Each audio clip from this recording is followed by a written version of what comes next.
Hi traders, and welcome to the Technical Analysis Market Wrap on the 4th of February. So we've seen some pretty good market movement on a few of the majors this week, and also the indices are starting to actually rock and roll as well. So we'll jump straight into the chart and see if we can identify any trades for today and early into next week. Okay, we'll start out here with the Aussie USD, as we always do.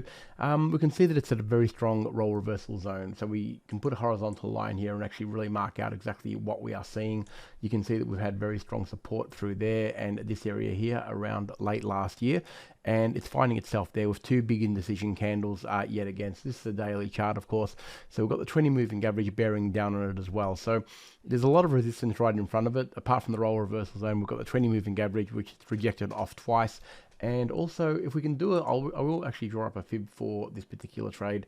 I normally mark body to body for the Fibonacci retracement, and you can see that that actually also coincides with the 61.8, which is actually the last line of defense on the fib. Realistically, it's at the point, if it's going to reverse, this is the place it is going to reverse. If it breaks through this zone here, you know it's broken through a very, very strong resistance zone. So it's very, very important to understand exactly where it's at. If you are going to go long in this area, you need to know that it needs to clear up past these very important 61.8s, roll reversal and 20 moving average on a daily chart before you can actually start getting excited about going along on this one.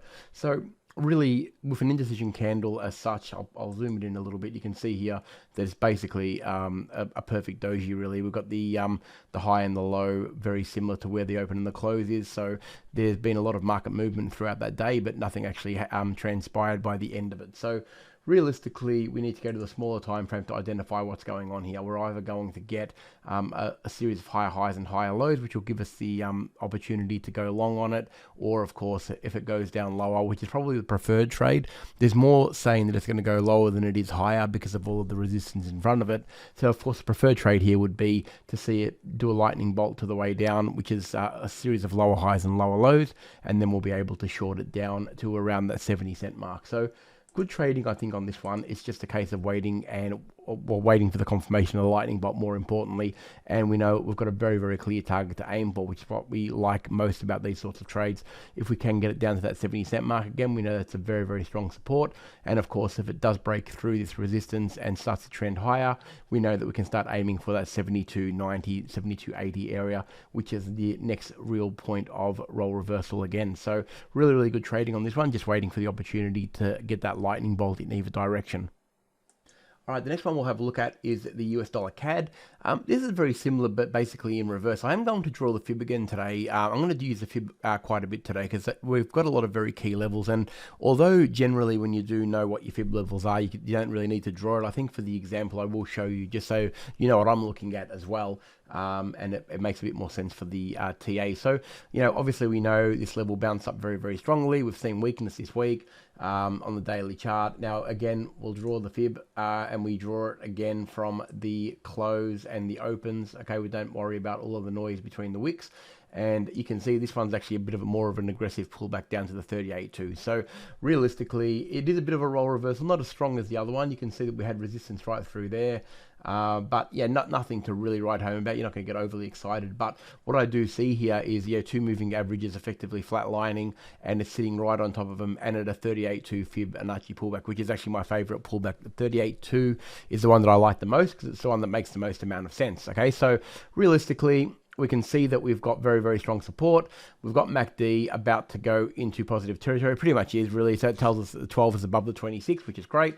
And the histogram is about to start rising. So really, really good momentum on the side of the long. You can see that we've got that all happening in spades. We go to the smaller time frames and we can see a bit of a flat line. But again, what we're seeing is price hovering on the 50 moving average. Now, although MACD doesn't really back it up, it doesn't really matter as much on the time frame that we're probably going to be entering on, which is around this time frame.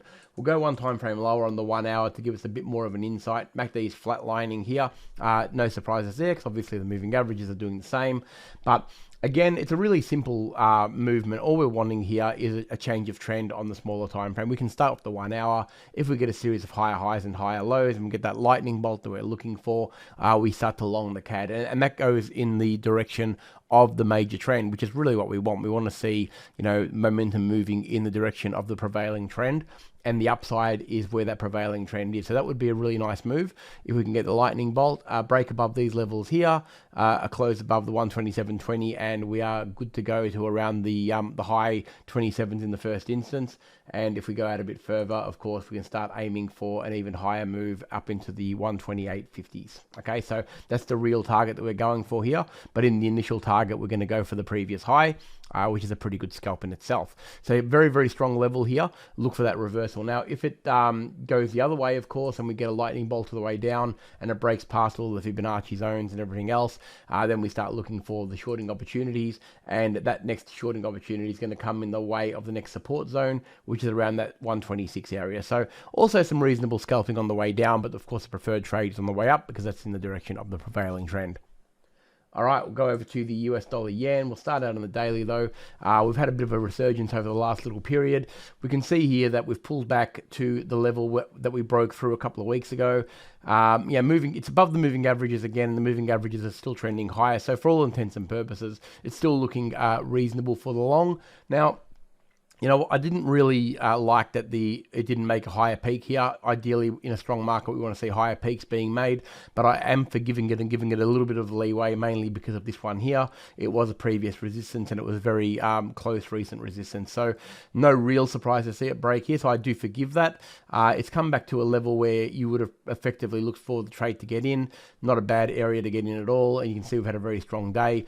Very likely target to get to the 115, sort of 50 area in the first instance, and then up to the previous high at 116. So good scalping on both sides here. You can take the shorter term trade or the longer term one. If you go to the 1 hour, you can see here that we've had that touch or around this area here. Once it did the mini lightning bolt, we were off, and yeah, the 4 hour is starting to paint a similar picture. If it comes back and touches these 20 moving averages and starts to look long again, I think we can get a pretty good trade here. The long still looks like the way to go on this one, mainly because it's got a lot more work to do to get down. Really, for this to be a short trade, again, we need to see it break below the 114 on a daily chart. And if it does that, then look, we reconvene. We have to, obviously assess what's happening at that point. But yeah, the majority of the momentum looks like it's long, and it is sitting above the support. So yeah, once something is sitting above the support and looking like it wants to go a bit longer, it's easy to take that trade because that's where the easier money will be made. But of course, we're going to watch for the lightning bolts. We always let price action dictate the way.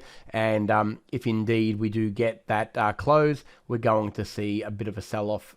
If we get the close below the 114, we're probably going to see a bit of a sell-off down to that 113 again. So good movement either way, but I think the upside looks more lucrative because I think it's got the easier levels and it's got a little bit more momentum on its side.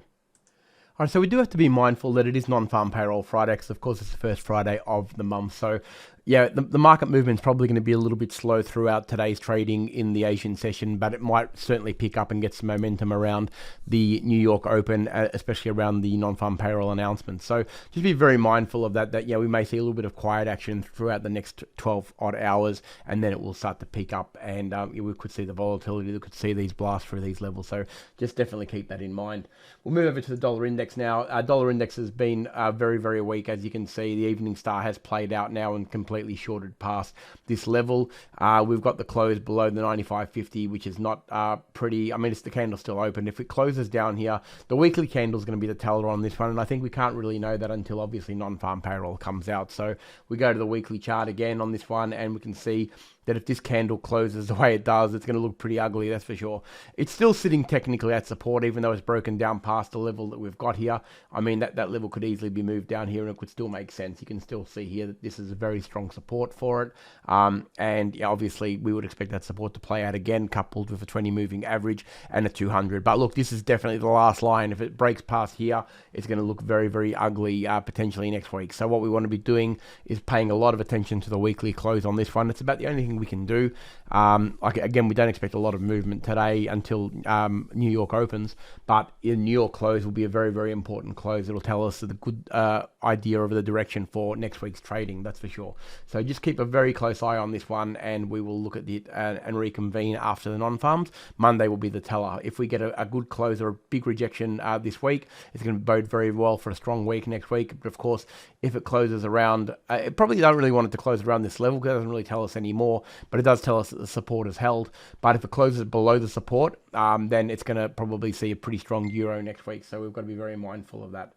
Okay, we'll move over. Speaking of which, we'll go to the euro now. You can see we've seen that strength, obviously helped by the weakness of the dollar index. Again, though, it is a very strong level of resistance here. You can see here that the 114 sort of 35-40 area is giving us the problems, but that really coincides with what we're seeing on the dollar index. So not really much to see here.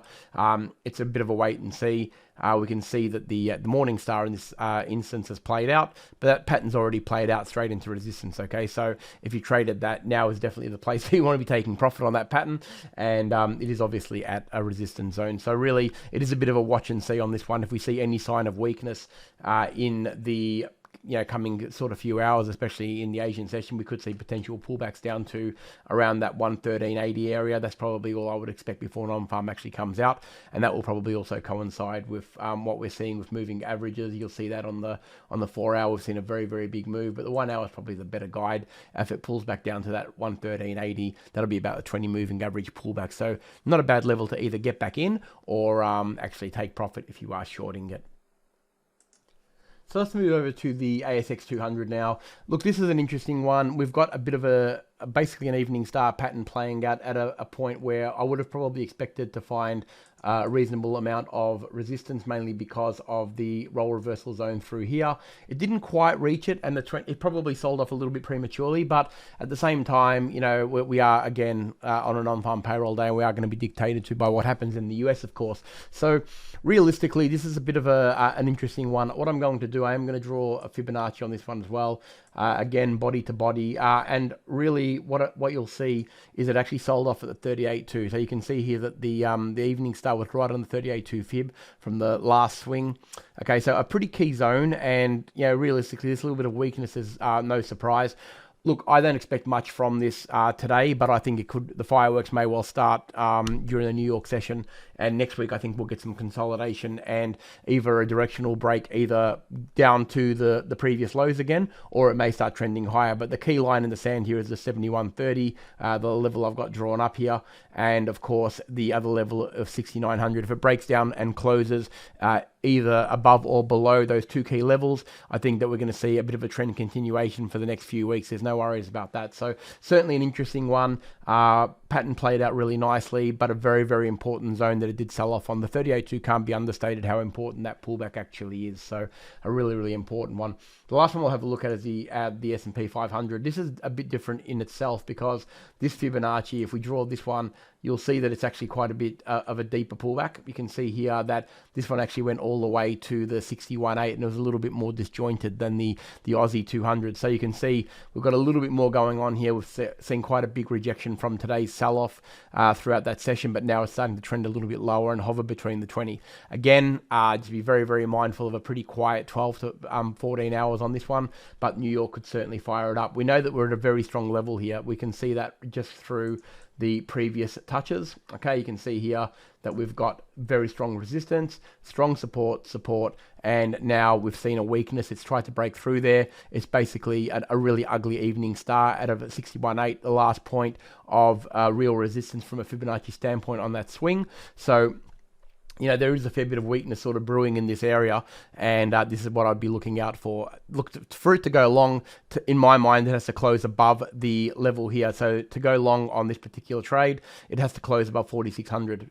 Failing that, I wouldn't be considering that because I think there's just too much weakness here that's evident. Now, if it fools us and actually doesn't go and close up there, that's a different story altogether, and then we can start looking at longs to the 4,700. But really, the trades are probably on the way down at the moment. You want to be looking for that lightning bolt on a smaller time frame, and you get that, and we can start targeting these lower lows again. So it's going to be a very interesting night of trading once non-farm comes out, and definitely setting up for some good moves next week. All right, so I hope everybody's had a great week's trading. I think we had some really good opportunities in the currency space and in the indices space. Hopefully you were able to get some good advantage of those. Have a great weekend. I look forward to seeing you next week.